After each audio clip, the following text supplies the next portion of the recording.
Fait que tantôt, quand je me suis couché à 5 heures du matin, j'ai réalisé la journée qu'on était, j'ai réalisé que c'était quasiment l'Halloween, puis j'ai réalisé que j'aurais peut-être dû préparer une vidéo pour un petit vidéo spécial, mettons. Mais puisque je ne recule jamais devant rien, malheureusement, voici mon vidéo unplugged. Aucun script, très peu de recherche, 5 heures de sommeil la veille, puis une veillée bien arrosée. On va voir ce que ça donne. La fête de l'Halloween remonterait à l'époque celtique. Pour commencer, dans la culture celte, les jours commençaient la nuit. Dans leur perception du monde, il y avait deux périodes, la période sombre et la période lumineuse. Et pour les Celtes, les ténèbres précédaient toujours la lumière. Et ce qui était vrai pour la journée était aussi vrai pour l'année. Ce qui veut dire que le début de l'année était la période après les récoltes qui précédait l'hiver. Alors aujourd'hui, on l'appellerait le milieu d'automne. La fin d'une année et le commencement d'une nouvelle étaient séparés par un laps de temps spécial que les Celtes appelaient Samhain. Samhain était une période de temps hors de leur calendrier. C'était une séparation entre les deux années. Et dans la conception du monde celte, les morts, les lutins, les esprits, ce genre d'affaires-là, se glissaient dans les séparations. C'était la même chose pour les fenêtres, les portes, puis toutes ces affaires-là. Si quelque chose séparait deux affaires différentes, c'était un endroit potentiellement dangereux où est-ce que des esprits pouvaient se glisser. Alors pendant la période de Samhain, le monde entier devenait une séparation entre les deux années. Ce qui voulait dire que les ancêtres, les esprits, les revenants, les lutins, toutes ces affaires-là pouvaient revenir, puis se promener avec les vivants. Il y a énormément de facettes de la culture celtique qui ont juste disparu parce qu'ils n'ont jamais vraiment été écrites. On n'a pas de sources littéraires extrêmement fiables. Il y a beaucoup de comme seconde main, qu'on pourrait dire, genre du monde qui font juste écrire ce qu'ils ont entendu dire. Fait qu'on finit par se ramasser avec beaucoup de oui-dire, puis des théories, puis du monde qui essaie d'interpréter les sources qu'on a. Par contre, la bonne nouvelle, c'est qu'il y a certaines choses qu'on sait qui est définitivement vraie. Comme ce que j'ai mentionné au début, là, avec la fête de Samhain, qui est une période spéciale hors du calendrier qui existe entre les deux années. Ça, c'est vrai. Il y a aussi le bout où est-ce que les esprits, les revenants, les ancêtres vont se glisser pendant cette période-là dans le monde des vivants puis commencer à se mêler avec les vivants. Ça aussi, à notre connaissance, c'est vrai, c'est quelque chose que les Celtes croyaient. Et puis ces faits-là nous aident à mieux différencier ce qui est vrai ou ce qui pourrait être vrai de ce qui est purement fabriqué et inventé. Comme par exemple, il y a une femme qui s'appelait Nadine Crottin, qui a écrit un livre sur les différentes traditions françaises. Puis une de ces traditions-là était que, en Bretagne, pendant la Toussaint, les gens rajoutaient une assiette d'extra sur la table. Il y avait bien sûr de la nourriture dans l'assiette, et ils laissaient plusieurs bûches dans le feu pour que le feu dure toute la nuit, au cas où l'esprit d'un ancêtre vienne se promener dans la maison. Comme ça, il serait bien reçu, il y aurait de la nourriture, il y aurait du feu, il y aurait de la chaleur puis de la lumière. Aujourd'hui, avec les hôtels, les motels, toutes ces affaires-là, la notion d'hospitalité, c'est moins important. Mais dans le temps où est-ce qu'il n'y en avait pas, puis que quand tu voyageais, il fallait que tu ailles vivre chez quelqu'un, la notion d'hospitalité, c'était très important. Si tu ne respectais pas les lois de l'hospitalité, t'allais être puni par les dieux. C'était pas des farces. Le monde niaisait pas avec ça. C'était très strict. Tu respectes tes invités, tu t'occupes d'eux. En gros, la Toussaint, c'était une fête religieuse chrétienne officielle qui commençait le soir du 31 octobre et qui se terminait à la fin du 1er novembre, ce qui coïncide presque parfaitement avec notre période de Samhain. Il y a aussi des vieilles légendes irlandaises qui racontent le contraire, où est-ce que les mortels, les héros, whatever, ils trouveraient un portail ou bien ils se feraient inviter par des esprits pour aller fêter avec eux autres Samhain dans leur bord du monde, dans le monde des morts. Puis apparemment, les lois de l'hospitalité s'appliquent pas juste aux vivants, parce que dans ces légendes-là, ils disent que les mortels sont toujours bien reçus, ils s'amusent, ils fêtent, sont bien traités, ils boivent, ils mangent, tout le kit, puis ils ont bien du fun. Le seul problème, c'est que, apparemment, le temps dans le monde des vivants puis le temps dans le monde des morts s'écoule pas de la même façon. Je sais pas si c'est le temps dans le monde des morts ou des vivants qui passe plus vite que l'autre, mais les légendes disent que quand les vivants reviennent dans le monde des vivants, le temps qu'ils ont vécu excède leur mortalité. Fait que quand ils reviennent dans le monde des vivants, ils meurent. Simplement parce qu'ils ont déjà tous vécu leur vie. Ils sont obligés de retourner dans le monde des morts. Fait que s'il y a ce concept-là de morts puis de vivants qui se rassemblent, qui vont visiter l'autre, puis qui fêtent ensemble la même date, ça veut dire que c'est pas juste des inventions du bord des Bretons ou du bord des Irlandais. Ça veut dire qu'ils ont un passé commun, une croyance commune. Leurs ancêtres pensaient pas mal la même affaire. C'est la même origine, c'est ça que j'essaie de dire. Leurs croyances ont la même origine. Puis ça serait l'origine celte.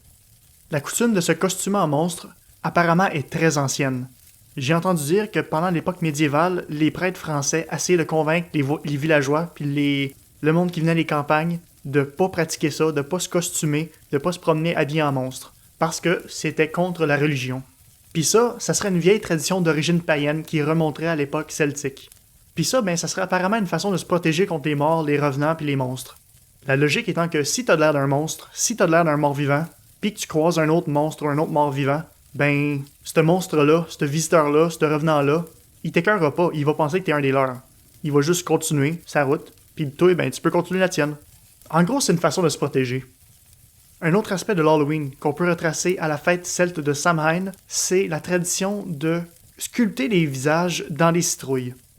Bon là, je peux déjà entendre les agriculteurs en train de me gueuler après. Oui, je le sais que ça vient d'Amérique du Nord. Oui, je le sais que ça vient de la région du Mexique puis du sud des États-Unis.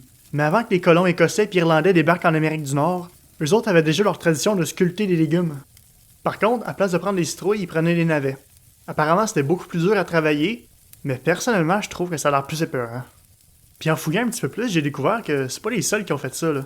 En faisant mes petites recherches, je suis tombé sur quelque chose d'intéressant. Il y a une place en France qui s'appelle la Lorraine, puis eux autres, ils ont un festival qui s'appelle Rommelbodzenat. C'est un nom allemand, je suis pas trop sûr comment ça se prononce, mais en gros, ça viendrait d'un vieux terme, d'un vieux mot, ou d'un vieux nom, quelque chose de même français, un vieux français archaïque, puis ce mot-là voulait dire les betteraves grimaçantes. En gros, traditionnellement, les enfants de la Lorraine, pendant l'Halloween, ce qu'ils faisaient, c'est qu'ils prenaient une betterave, puis ils la taillaient avec un couteau. Après ça, ils mettaient une chandelle dedans, puis ça faisait une petite face épeurante. Ils allaient mettre ça sur des bords de portes, des bords de fenêtres, puis sur le bord des cimetières. Je crois sincèrement que c'est les betteraves mes préférées. Je trouve que ça leur donne un petit côté, genre chapeau de sorcière toute croche. Je vais vous sortir une couple de photos pour vous donner un exemple, mais en gros, c'est exactement la même coutume que les Nord-Américains avec leurs citrouilles. Ils vont les entailler pour faire un visage, puis après ça, ils vont mettre une chandelle dedans.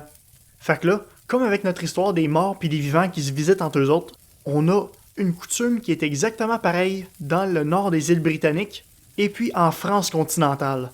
La seule différence, c'est vraiment le légume qui est pris. Le monde des îles britanniques prennent des navets, et puis le monde qui vit en France continentale près de l'Allemagne, ils prennent des betteraves. Fait que pour que deux peuples qui sont aussi éloignés géographiquement aient la même tradition, il faut qu'ils partagent un ancêtre commun. Il faut que cette coutume-là vienne d'un ancêtre que les deux ont partagé. Puis ça tombe bien parce que les deux peuples ont des racines celtes. Puis aussi, j'ai oublié de spécifier que le festival de Rommelbodzenat, l'affaire que je suis pas trop sûr comment prononcer, ça se fête le 31 octobre.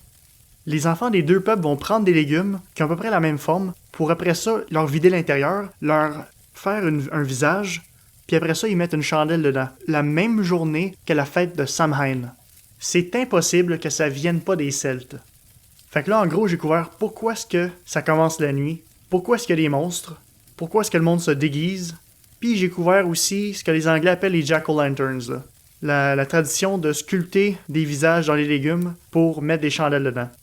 Fait que là, il me reste pas mal juste le porte-à-porte.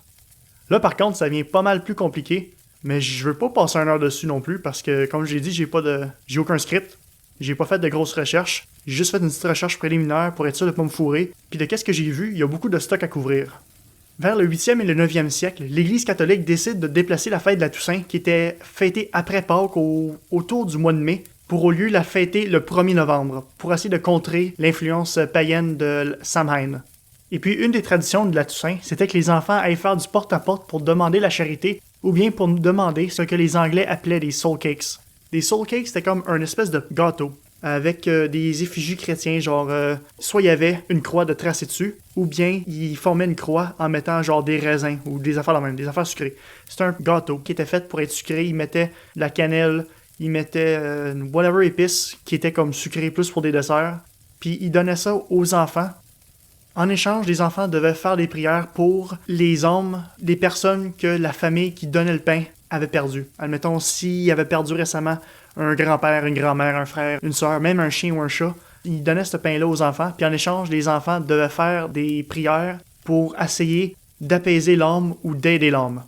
Puis ça, si ça crie pas païanisme, je sais pas c'est quoi. D'après le peu d'informations que j'ai sorties sur les soul cakes, ça semble avoir été pas mal plus populaire en Angleterre, comme dans les îles britanniques, puis au Portugal. Et pendant Samhain, dans les îles britanniques, il y avait des traditions assez similaires où est-ce que les enfants allaient faire du porte-à-porte pour demander l'aumône, demander de la nourriture et des affaires de même. Il y avait aussi des régions où est-ce qu'ils demandaient du bois pour faire des brasiers rituels. Toutes sortes d'affaires de même. Il y a des villages qui allaient construire un gros cheval blanc avec un vrai crâne de cheval. Après ça, il y avait un bâton de bois. Puis sur ce bâton de bois-là, ils installaient un gros drap blanc pour faire comme le corps du cheval blanc. Après ça, les enfants, ils se promenaient avec ça, puis ils allaient de porte à porte, de ferme en ferme, pour demander certaines affaires. Ça crée gros ritualisme, ça crée genre tradition païenne, tradition occulte qu'on connaît plus. Ou bien, si on les connaît, j'ai pas eu le temps de les chercher parce que je vais être parfaitement honnête, on est le 24 puis j'ai pensé à cette idée de vidéo-là hier. Moi, la première fois que j'ai entendu parler des Soul Cakes puis des jeunes qui faisaient du porte-à-porte, c'était dans un cours à l'université, magie, sorcellerie et traditions occultes, des affaires de même, des vieilles traditions puis des croyances que le monde avait. Puis l'histoire venait d'une femme style genre néo-païen. Je l'ai pogné une couple de fois avec des affaires que je savais qu'elle se trompait, fait que je le sais pas jusqu'à quel point c'est précis. D'habitude, j'essaie d'avoir juste des informations comme que je suis sûr à 100% dans mes vidéos. Mais là, c'est juste vraiment... Je rapporte qu'est-ce qu'elle a dit. En gros, ce qu'elle disait, c'était que les enfants se déguisaient, puis ils allaient faire du porte-à-porte pour demander des offrandes en l'honneur des esprits puis des morts. Les jeunes pratiquaient une fonction religieuse officielle. Il y avait l'autorité de demander l'offrande qui était réservée aux morts, puis en plus, il y avait l'autorité de le manger en leur honneur. Ça, c'est l'histoire qu'elle nous a racontée à propos des Soul Cakes puis des jeunes qui faisaient du porte-à-porte. Je sais pas si elle se trompe, je sais pas si c'est vrai. Il va falloir que je vérifie un moment donné. Mais je l'inclus pareil parce qu'honnêtement, j'aime vraiment cette histoire-là. J'espère vraiment que c'est vrai. Je suis super biaisé. Je suis pas impartial, pas en tout. Je veux que cette histoire-là soit vraie. Je la trouve vraiment bonne. Et puis, je vous l'avoue. Mais bon, pour récapituler mon point, les enfants dans les îles britanniques faisaient du porte-à-porte pour demander de la nourriture, de l'argent ou différents matériels pour faire des rituels. Les jeunes faisaient ça pendant une célébration celte qui s'appelait Samhain. On sait que les Européens continentaux célébraient la même fête et que c'était assez répandu pour que ça dérange l'Église catholique qui décida de changer la date d'une de leurs fêtes officielles pour la mettre en même temps que Samhain pour essayer de contrer leur influence païenne. On sait que pendant les célébrations qui devaient remplacer Samhain, les jeunes devaient faire du porte-à-porte pour demander de la nourriture sucrée en échange de faire des prières pour aider les esprits et les morts. Je trouve que ça fait beaucoup de points en commun pour être des simples coïncidences. Même si on n'a pas de source écrite qui nous dit strictement que Samhain faisait faire du porte-à-porte aux enfants, on sait que la fête chrétienne, qui doit la remplacer, demande aux enfants de faire du porte-à-porte pour récolter des sucreries en l'honneur des morts. On sait que l'Halloween et Samhain étaient fêtés la même journée. On sait que les deux ont rapport avec les morts et les monstres. On sait que les deux demandent que les gens se déguisent en monstres. Et finalement, on sait que les deux ont comme tradition de faire des lampions épeurants avec des légumes. Il y a aussi la coïncidence que le rite chrétien qui doit remplacer la fête païenne en Europe demande aux enfants de faire du porte-à-porte et de ramasser des sucreries comme à Halloween aujourd'hui. Avec toutes les anecdotes et avec toutes les histoires que je vous ai présentées, je pense qu'on peut toutes affirmer, hors de tout doute raisonnable, que l'Halloween est une version modernisée de l'ancienne fête celtique de Samhain. J'espère que vous avez aimé la vidéo. J'espère que ça va pouvoir vous donner des bonnes idées pour Halloween cette année, en espérant que la vidéo ne va pas sortir trop tard. Moi, si j'aurais un crâne de cheval, je peux vous assurer que je ferais juste me déguiser en l'affaire le cheval blanc, irlandais et gallois pour le reste de ma vie. J'aurais pas besoin d'autres costumes que ça. Il est vraiment cool. Puis oui, je travaille encore sur mon vidéo sur les Gracs. Il s'en vient, c'est juste que il y a eu des petits contretemps. Il me reste juste de finir d'éditer le son puis de monter la vidéo. Fait qu'espérons que ça va pas prendre trop de temps.